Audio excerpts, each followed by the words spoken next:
adalah gembalaku, takkan kekurangan aku. Ia membaringkan aku di padang berumput hijau. Saudara-saudara yang terkasih di dalam Kristus, selamat pagi. Salam jumpa lagi dalam Sabda Siap Saji. Kamis 21 Maret 2024, hari biasa pekan kelima Prapaskah. Marilah berdoa dalam nama Bapa dan Putra dan Roh Kudus. Amin. Allah Bapa Maha Kuasa, manusia Kau anugerahi kasih-Mu untuk memenuhi muka bumi dan merawatnya. Semoga kami senantiasa menyadari kasih-Mu ini dan setia mengusahakan terciptanya dunia yang damai dan penuh sukacita. Dengan pengantaran Yesus Kristus Putra-Mu, Tuhan kami, yang bersama dengan Dikau dalam persatuan Roh Kudus, hidup dan berkuasa Allah sepanjang segala masa. Amin. Tuhan bersamamu dan bersama rohmu. Inilah Injil Yesus Kristus menurut Yohanes. Dimuliakanlah Tuhan. Sekali peristiwa Yesus berkata kepada orang-orang Yahudi, "Aku berkata kepadamu, sungguh barang siapa menuruti firman-Ku, ia tidak akan mengalami maut sampai selama-lamanya." Kata orang-orang Yahudi kepada Yesus, "Sekarang kami tahu bahwa Engkau kerasukan setan.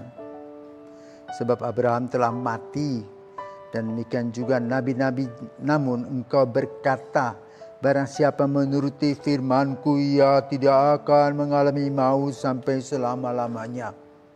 Adakah Engkau lebih besar daripada bapa kita Abraham yang telah mati? Nabi-nabi pun telah mati. Dengan siapakah Engkau samakan dirimu?"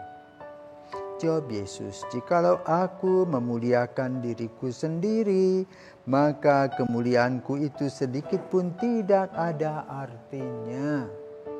Bapakulah yang memuliakan aku.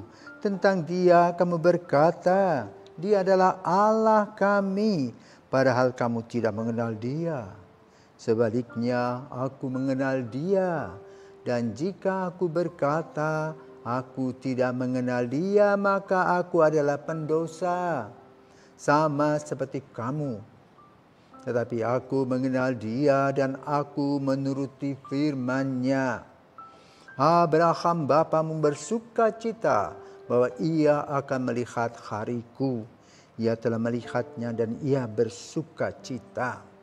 Maka kata orang-orang Yahudi itu kepada Yesus, "Umurmu belum sampai 50 tahun dan engkau telah melihat Abraham?" Kata Yesus kepada mereka, "Aku berkata kepadamu, sesungguhnya sebelum Abraham jadi, aku ada." Lalu mereka mengambil batu untuk melempari Dia, tetapi Yesus menghilang dan meninggalkan bait Allah. Demikianlah sabda Tuhan. Terpujilah Kristus. Selamat pagi Romo. Selamat pagi. Di sini saya ingin bertanya, mengapa orang-orang Yahudi mereka tidak percaya kepada Yesus, bahkan ingin melemparinya dengan batu? Selamat pagi, Juan. Pagi Romo. Orang Yahudi itu adalah orang yang dicuci otaknya sebagai bangsa terpilih. Juga orang yang dicuci otaknya tentang Mesias yang lahir tahun 5000. Jadi belum sampai 4000, pada zaman Yesus masih tahun 1000. Jadi kalau kita sekarang 2024, mereka 3024. Ya. 1000 tahun lebih dulu penghitungannya. Dan mereka tidak mau melihat apa yang dilakukan oleh Yesus. Baru-baru ini kamu mungkin baru melihat, mungkin kamu tidak melihat perjuangan 2 orang Indonesia di percaturan All England bulu tangkis. Anthony Ginting dengan Jojo Christian. Seru pada final itu. Mereka saling, pokoknya luar biasa. Ya, kalau mereka berdua berhadapan itu saling mengata-ngatain. Ya, tangkis, bicara, tangkis begitu. Bulu tangkis ini kan dia bulu tangkis, tepak, ditangkis, ditepak, ditangkis. Ya. Nah inilah kira-kira keadaan Yesus dengan para orang-orang Yahudi. Ya. Jadi boleh katakan yang kena smash, ya, tidak bisa menangkis, marahlah mereka. Ya. Maka mereka mau melempari dia, Yesus dengan batu. Itu yang kalah. Kenapa? Yesus dengan tandas menerangkan relasinya Yesus dengan Bapa. Dan dia katakan sebelum Abraham ada, itu makin jengkel. Karena mereka amat sangat menghormati Abraham. Ya. Tapi mereka tidak mempelajari teknik seperti Jojo dan Anthony Ginting. All out, all in semua untuk bulu tangkis. Yesus itu juga all in, all out dalam pengabdian dan pelaksanaan tugas-tugasnya. Sementara orang-orang ini yang para pemimpin agama Yahudi sambil menyelam minum air. Ya, menggunakan semua tata aturan agama untuk mendapatkan keuntungan karena mereka malas bekerja. Mereka hanya tinggal membalikan tangan untuk dapat rezeki. Jadi itu malas, sombong, malas, greedy atau serakah. Sementara Yesus yang polos, yang memberikan pencerahan, yang memberi kepada orang-orang pembebasan, kemerdekaan dan sebagainya itu merupakan lawan. Maka Yesus pada ujung hidupnya, pada hari-hari akhir hidupnya itu dipersoalkan oleh orang-orang Yahudi. Serba salah. Apa yang dibuat oleh Yesus salah? Padahalnya Yesus menyembuhkan itu pada hari Sabat. Tapi salah karena melanggar hari Sabat. Dia mengkhotbahkan relasinya dengan Bapa di surga, dikatakan menghujat Allah. Jadi faham dan pengertian tidak mereka dengar baik-baik. Jadi untuk zaman kita harus datang, duduk, dengar, bukan dengkur.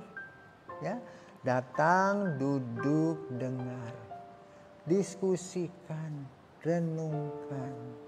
Kata-kata Yesus disermenkan. Ya, barulah kita mendapatkan apa yang Yesus berikan kepada kita. Sama seperti kamu, ya, ketika orang memberi makan, cicipi dulu, baru bilang enak atau baru bilang tidak enak. Coba kamu ditaruh di meja makanan, nggak enak, sudah negatif tuh. Ya. Padahal kamu belum cicipi. Maka sabda pun sama, dengar dulu, cicipi, olah, nikmati, baru mengerti. Ya. Ini enggak, mereka sok tahu, tutup pintu hati. Nah, inilah yang terjadi dengan kehidupan kita. Nah, apa yang kita lakukan pada zaman kita untuk boleh katakan menutup pintu hati dengan Yesus? Tidak ke gereja, tidak doa, hidup sama gue, ya, kumpul kebo, bahkan aborsi. Anggap itu tidak ada apa-apanya, bukan persoalan. Berselingkuh, berkata bohong, berbuat cabul, biasa saja. Dengan memikir itu kan kebutuhan manusia. Ya, lalu Yesus menegur, marah. Kalau kita menegur orang-orang seperti itu, benci. Ya, itulah situasi Yesus. Jadi siapa saja yang ingin meluruskan yang bengkok dalam kehidupan ini, pasti tidak disukai.